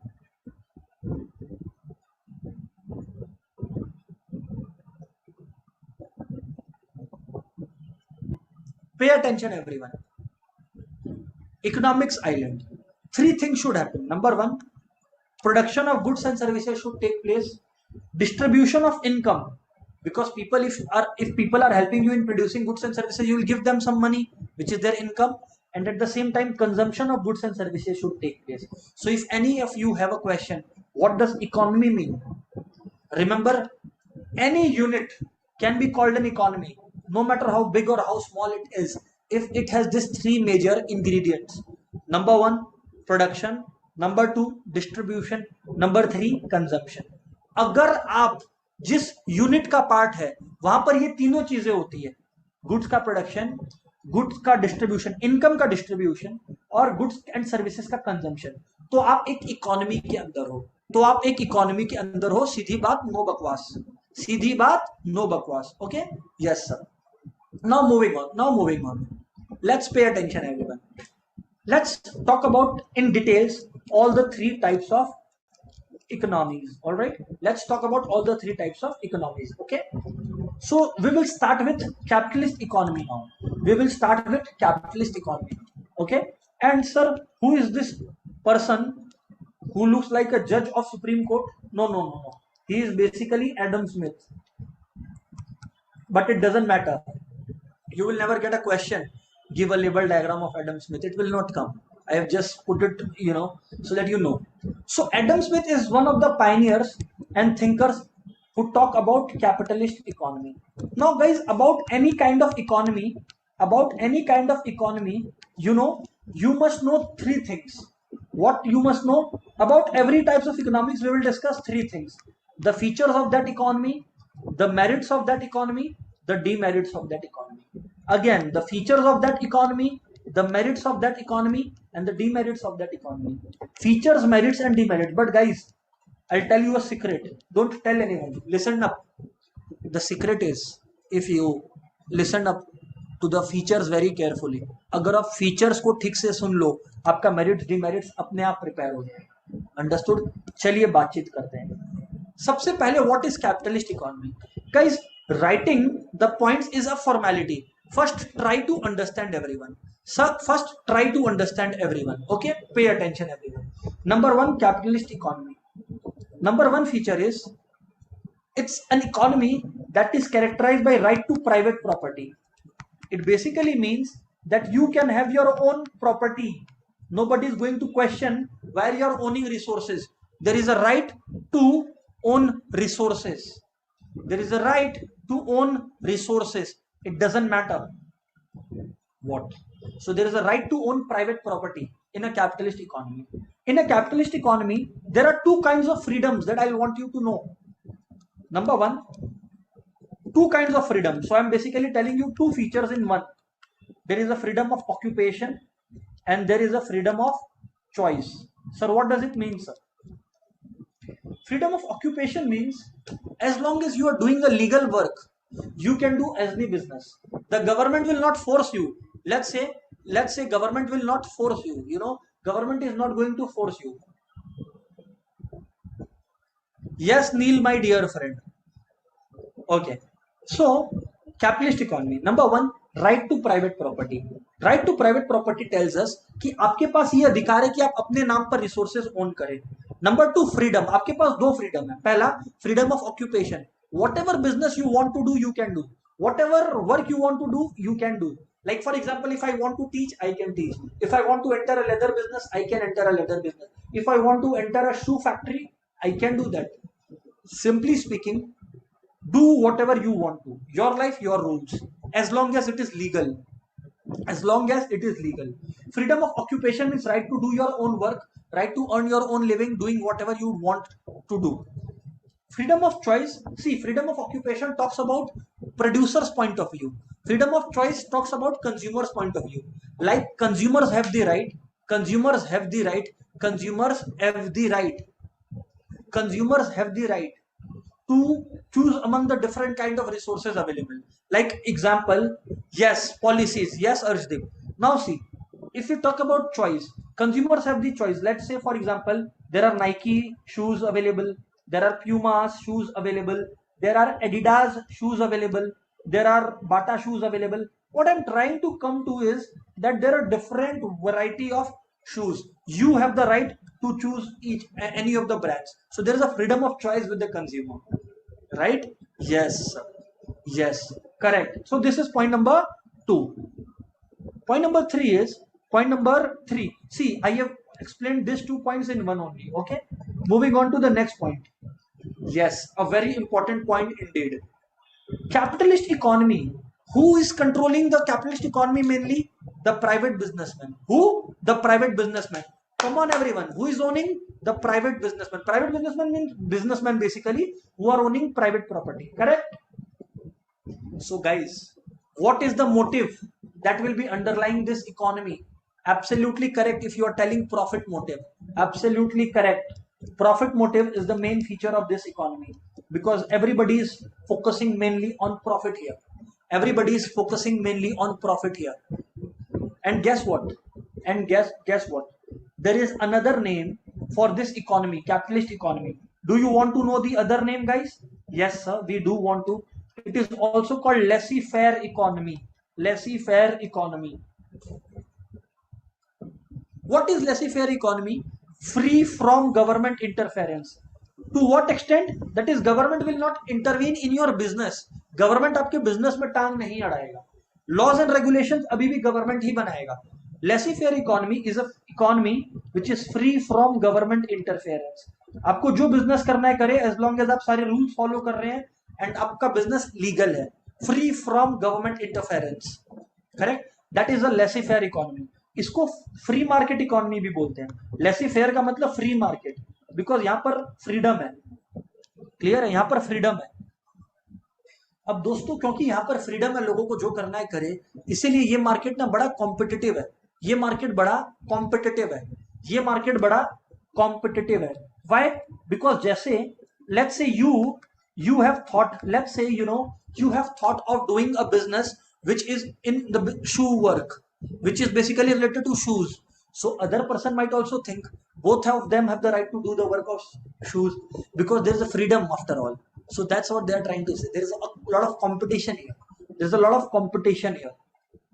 Correct? There's a lot of competition prevailing here. Correct? It's also called the free market economy, by the way. Come on, it's also called the free market economy, by the way. Laissez-faire economy. Point number 6 and 7, they are basically the merits which I have tried to teach as features. I'll tell you, if you understand the features carefully, merits and demerits are automatically prepared. That's my personal guarantee. Understood? So listen to me very carefully. Another important feature is this market is characterized by lot of motive, lot of incentive to work hard. With incentive to work hard. Sir, why is it so? Why are you telling this?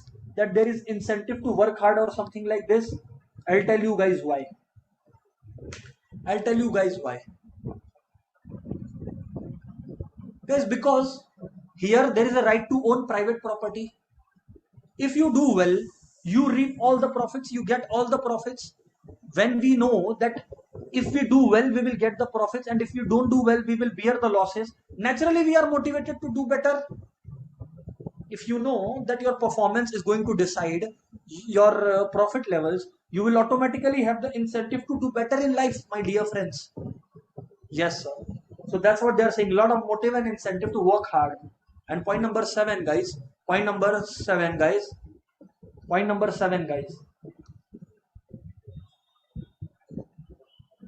See, competitive. Competitive. Point number 7. Price mechanism. It is a very important feature here. Very, very important. Price mechanism. That's why I'm explaining it in the end as a 7th point. Intentionally. To explain it in a little more detail. Sir,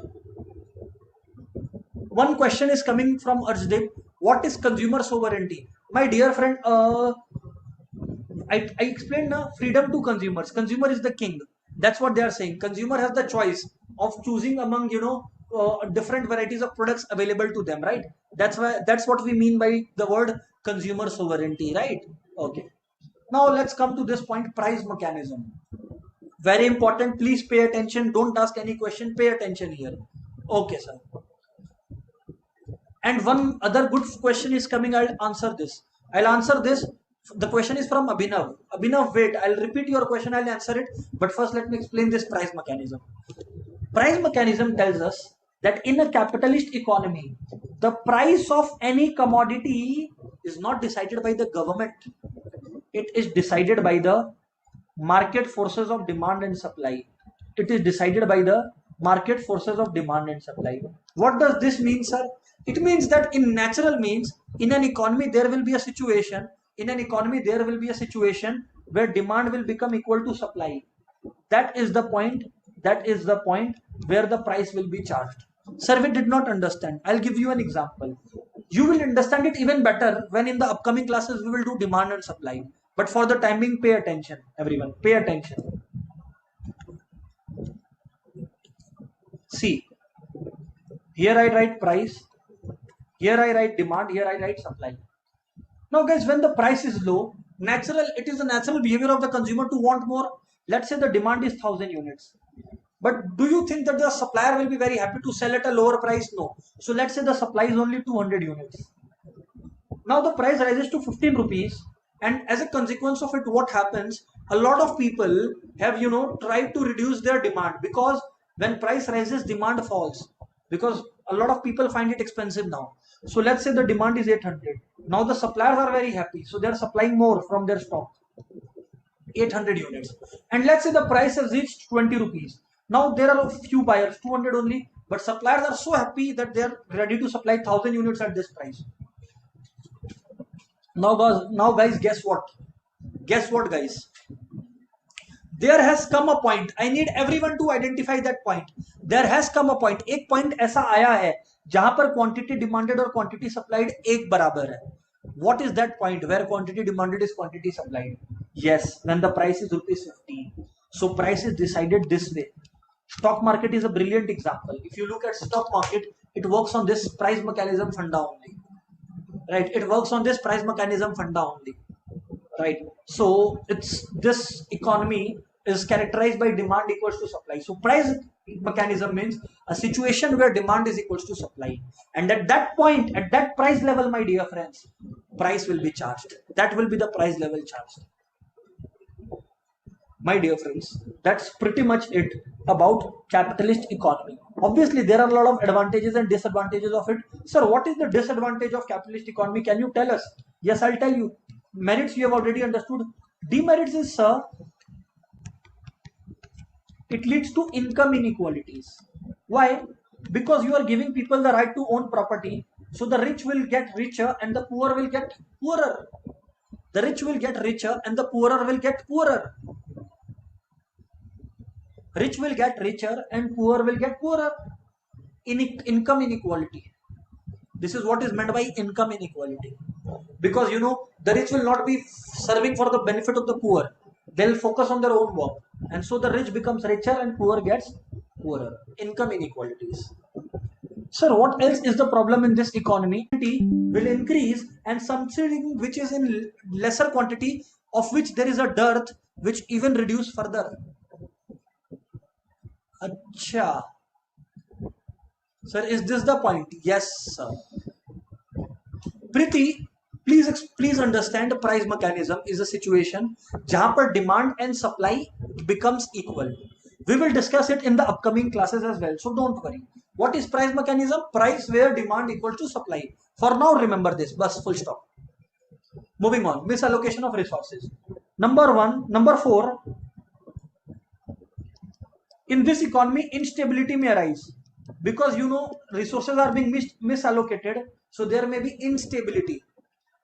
This economy may be characterized by a lot of strikes and lockouts taking place, a lot of conflict between the workers and the management, between the owners and the workers. That's what they're trying to say. So yes, there is this kind of problems that may definitely arise in this kind of economy. Yes? Okay, sir. Now guys, if capitalist economy is crystal clear, come on everyone, answer this so that we are able to move on to our next economy, which is socialist economy. Come on everyone, can we move on to socialist economy? Come on everyone, I'm waiting for the reply. Okay. Second point talks about exploitation of workers. For those who asked it again, it tells us that jab there are people who are owning the factory, they will make the workers work harder. They will make the workers work harder. So that is exploitation of workers taking place. Income inequalities, because rich will exploit the poor, rich will get richer, poor will get poorer. Misallocation of resources means that in a country where there are a lot of people hungry, still those items will not be produced which is needed for the poor. Those items will be produced in a capitalist economy which the people can afford to pay for. Understood? And since there is class based division, there is one class which owns resources and there is one class which doesn't have any resources, so there will be a lot of class conflict. Strikes, we have often heard of strikes taking place in factories, right? Okay sir, okay sir. So strikes and conflicts. Okay, now moving on to socialist economy. Guys, there is a book, if you all ever get time, go and read it. The book is Communist Manifesto. It was written by Karl Marx and Frederick Engels. But here we are talking about Karl Marx. The key thinker in this world is Karl Marx. What is socialist economy, first of all, sir? The foundation of it was laid by Karl Marx. As per Karl Marx, it is the government which should own all the resources, not the private businesses. It is the government which should own all the resources, not the private businesses. Why is it so, sir? Why should government own all the resources and not the private businesses? Why should government own all the businesses, not the private businesses? Guys, try, and you all will think that a person, an intelligent person like Karl Marx, why will he tell something like this? I'll tell you why. Guys, think of the time Karl Marx was growing up. It is 1850s. It is the time of industrial revolution. Factories have just been set up. अब जब factory अभी set हुआ है और Karl Marx, what does Karl Marx observe? His parents, his uncles and aunts, everybody are made to work in the factories for 14 hours. 1 for 14 in a day, 7 days a week. And then they are said that they should not go home, they should sleep in the factory, as within 10 hours they have to work again. Now guys, think of that child in Karl Marx who is observing all this. Any person will understand that this thing is an evil. Capitalism is an evil. As per Karl Marx, capitalism is an evil. Whenever there is capitalism, people will be exploited. जब भी economy में आप businesses को, private businessman को operate करने दोगे, वो लोगों का फायदा उठाएंगे. ऐसा कार्ल मार्क्स बोलते हैं. This is what Karl Marx tells, that whenever you let the private businesses take control in an economy, they will always try to take advantage of the poor, by selling them at a higher cost, by making them work for longer hours and paying them less, underpaying them. So he believed in socialism. Socialist economy was the foundation of socialist economy, was basically laid down by Karl Marx himself. Understood? Was laid down by Karl Marx himself. Okay, so let's understand, guys, what is happening here. Pay attention, everyone. Pay attention, everyone. Socialist economy number one. Socialist economy number one. When we talk about socialist economy, collective ownership. Socialist economy means collective ownership. Basically, there is no one owner of any resources. Government is the owner. Government is the key owner who is owning all the resources, on behalf of the people. Government is controlling the economy. Government is engaged in production, not the private businesses, as per socialist economy. Number one. That is collective ownership, as I already mentioned. Number two, guys. Pay attention, everyone. Number two. This is an economy which is not characterized by price mechanism. It is characterized by economic planning. Sir, what does that mean? Guys, you all must remember, when I was explaining capitalist economy, what did I say? Who decides the prices? It's the market forces of demand and supply, right? But let me tell you something.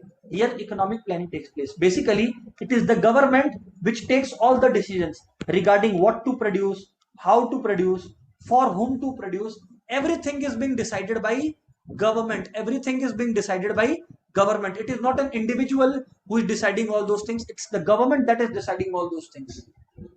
So it's basically the government who is the basically the taker of all the decisions. It's the government who's taking all the decisions and not one individual as such. So there is economic planning taking place. Guys, the interesting thing is here there is absence of freedom both on the part of consumers and on the part of producers. Sir, how? First, I'll remind you in capitalist economy what was the freedom meaning. In capitalist economy, what happened? In capitalist economy, private businessmen can do whatever business they wanted to as long as it is legal. Consumers can had a benefit of choice between four commodities. They can choose from which person to buy. Correct? That there was this freedom present, but here producers don't have the choice of doing whatever they want to.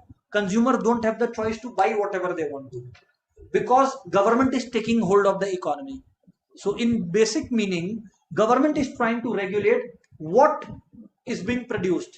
Government is trying to regulate who is producing. So for example, let's say if there are three persons, A, B and C. Let's say if A has been told to produce shoes, B has been told to work on agricultural sector, and C has been told, let's say, to work on manufacturing, let's say, leather. So guys, it cannot happen that C works on B's part. C cannot engage in agriculture because government has assigned their roles. So now if there is a consumer D who has to take a leather or who has to buy some leather, there are not a lot of sellers selling leathers because government has already fixed who will sell leather. So this person D doesn't have choice. This consumer D doesn't have choice. D के पास कोई choice नहीं है. D को C के पास जाकर ही लेना पड़ेगा अगर लेदर बाई करना है. अगर D को शूज खरीदना है तो A के पास ही जाना पड़ेगा. D doesn't have the choice here. If D wants to buy shoes, he or she will have to go to A only. They don't have the choice to do at their own free will what they want to. Number 4, guys, just like in capitalist economy, motive was profit. Come on, everyone. What is the motive in the capitalist economy? Yes, you are correct. Profit. But can you all tell me in the chat box, everyone, what is the motive here? Come on, everyone. I need your answers in the chat box. What do you think is the motive here? Yes, very good. Here the motive is social welfare.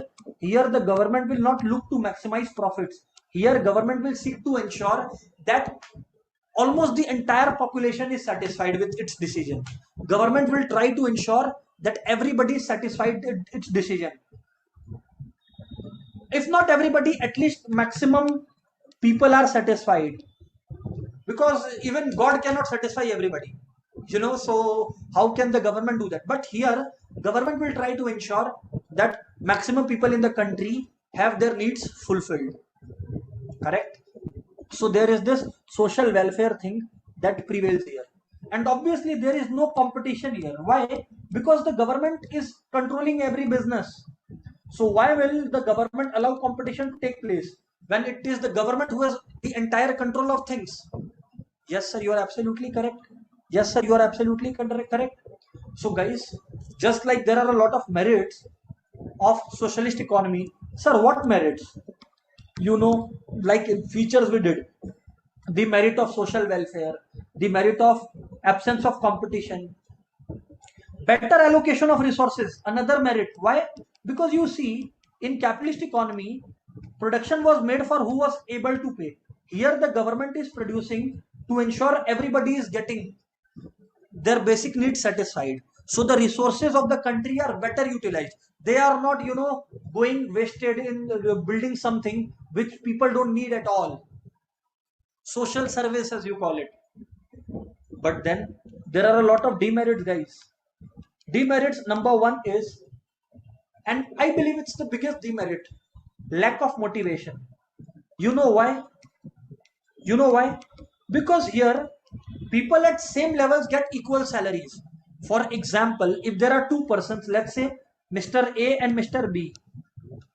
So it will not matter. It will not matter where whether A is working hard or B. Both will get equal salary because this economy is characterized, and this is the advantage also, characterized by equality. Yes, equality is good, but if you treat people equally, you take up their motivation to work harder. Why? Because even if A is thinking of working better, A will think, yeah, B is not working that much. If B is not working that much and still B is able to command the similar salary, why the hell should I work more? And that's why B will work less. I mean, A will work less. So there is this lack of motivation. There is lack of right to own private property. You cannot own private property. So if your parents have got a property from the government, it is not necessary that you as a result will be able to take control of the same. Demerit number 3 here is lack of freedom. Producers don't have the freedom of producing whatever goods they want to. Consumers don't have the benefit of choice. There is no consumer is the king policy going on here. Consumer is not the king here.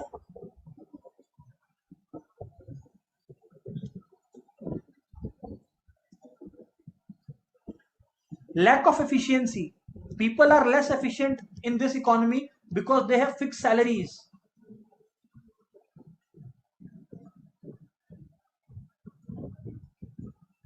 Number 5, even the government may not be able to allocate resources well enough. The scientific allocation of resources that we are talking about, which the government might achieve, it might not achieve as well. Okay. Yes. So now there is this question. Yes, Anjali. So now there is this question. What is the question, sir? The question is, which economy is the best? Which economy is the best? Most of you friends are asking me.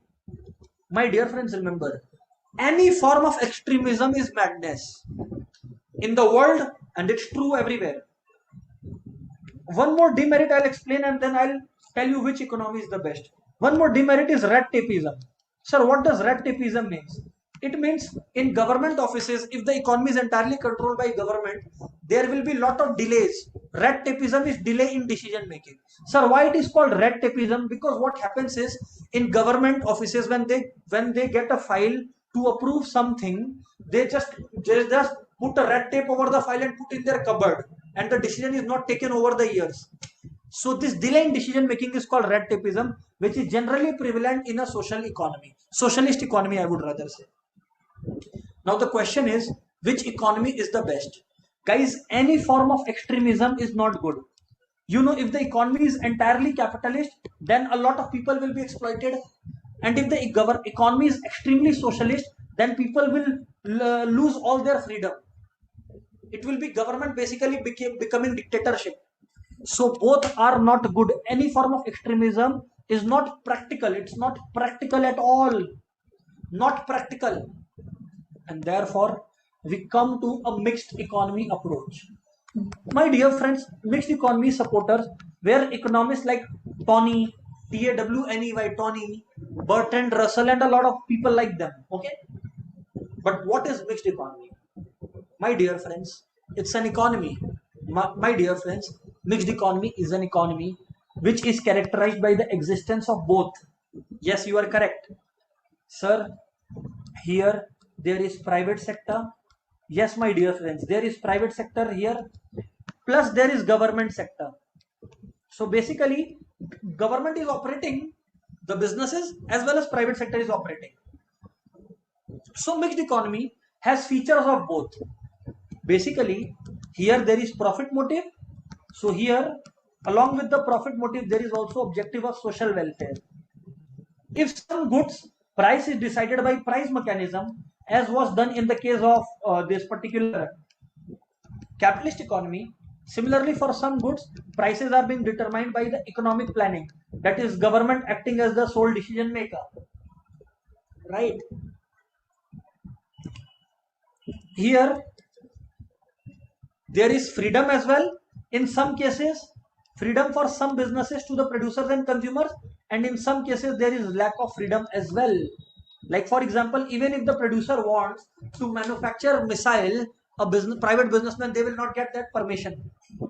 They want to operate their own railways, they will not get their permission. So there is lack of permission in some areas. But if a producer wants to enter a shoe business, leather business, telecom business, they just need to get some license and approval, and yes, they're good to go. So yes, there is both the flavors present here, both the flavors present here, and therefore mixed economy is advisable. Yes, yes, Vikram, you are correct. So, yes, Riddhima, you are correct. It comprises the merits of both as well as demerits of both in their own respective spheres. Sir, is India a mixed economy? Absolutely yes. Today, most countries in the world, almost every country in the world is mixed economy. Nobody is hardcore capitalist or hardcore socialist that way. Right? Nobody is the hardcore capitalist or hardcore socialist that way. So yes, this economy's advantage is yes, it motivates people to take risks, but in some cases it also leads to red tapeism, because still in government offices work delay takes place in most part of the world or the country as well. Yes, is there a competition? Yes, in some areas there is a lot of cutthroat competition, a very extreme form of competition. But in some cases, like in railways, there is no competition as well. So basically it has the features of both, guys. Basically it has the features of both, guys. Yes. Companies like Geo are private, yes. Then this sale, BSN and all those used to be controlled by government and is in fact controlled by government. So you guys are correct. And this, my dear friends, brings me to the end of this topic. Now guys, we'll practice some MCQs. Are we ready, everyone? Is the first chapter crystal clear? Isn't it too easy? Isn't economics beautiful? Come on everyone, yes or no in the chat. Then we practice some MCQs. Come on everyone. Okay, let's answer. Let's answer. Let's answer the question asked by one of our friends, Abhinav. Abhinav's question is, sir, we say Adam Smith is the father of economics. Most of the books do that. So, sir, when people like Marshall or people like Robbins and Samuelson have given better theories, then why is Adam Smith called the father? My dear friend, I'll tell you. I'll repeat Abhinav's question once again and then I'll answer that. He is asking that Adam Smith Adam Smith is called the father of economics. But there are other economists who have given better theories. Then why Adam Smith is being referred to as father of economics? My dear friend, Adam Smith is called the father of economics because he has brought into the world, Western world, the concept of economics. Though his theories may not be the best, the idea of something called economics first came to his mind. He has produced this in the world, and that's why he's called the father. You know, that's why he's called the father of economics. Understood? Other might give better suggestions, but still, he is the one who was the originator behind the same, right? And that's why, he is called the father as such. And remember one thing, guys, socialist economy is called controlled economy or command economy. Socialist economy is called command economy is because government is taking all the decisions. Government is commanding everyone what to do, what not to do. So remember, just like I said, capitalist economy is called laissez-faire economy or a free economy. Socialist economy is called a command economy. It's called a command economy. Mixed economy is called controlled economy. Mixed economy is called controlled because somehow government controls it and as well as there is freedom present here. So it's somehow called controlled, but remember socialist is called command economy. So guys, now it's MCQ time. Answer me this question. Incentive to work hard is a feature of, options are number 1, laissez-faire economy, command economy,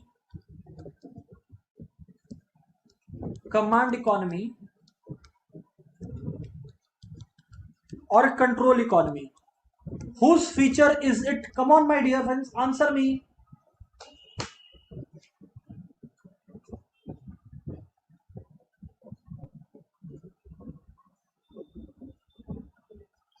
Yes, Kayast, we will complete all the concepts, topics absolutely 100%. Yes, so I have got the answer from few of my friends here. Incentive to work hard. You see, guys, there will be incentive to work hard when I am able to take away my profits home. Where can I take away my profits home? In a laissez-faire economy, because it is nothing but capitalist economy. In command economy, basically government is taking away all the benefits. So why will I be motivated to work hard? I'll take my fixed salary and go home. Okay. So next point, economic planning. Economic planning is a feature of economic planning is a feature of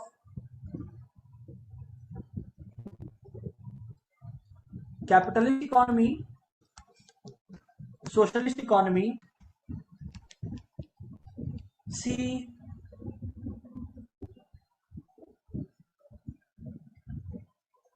mixed economy, D, both B and C. Both B and C.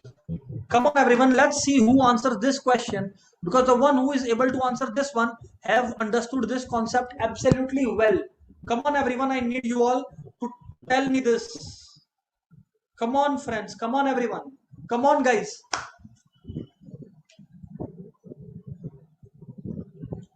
Very good. So, guys, most of you have been able to identify it clearly. Here, guys, though some of you are answering socialist, it's better we write D, both B and C. To tell you why. Yes, in socialist economy, government is taking control, so economic planning is there. But yeah, in mixed economy also there is both, and I told you there is price mechanism as well as economic planning, that is government decision making. So I am asking, it's a feature of both the economies, socialist and mixed, and hence the answer will be D. This way you might be tricked. This way you might be tricked. So before answering, be absolutely clear, friends. And yes, just read all the merits and demerits features. It's more than enough, guys. Come on, everyone. Very good. Both B and C. Very good, Abhishek. Very good, Sakaldeep. Very good. Very good, Radhika. Very good.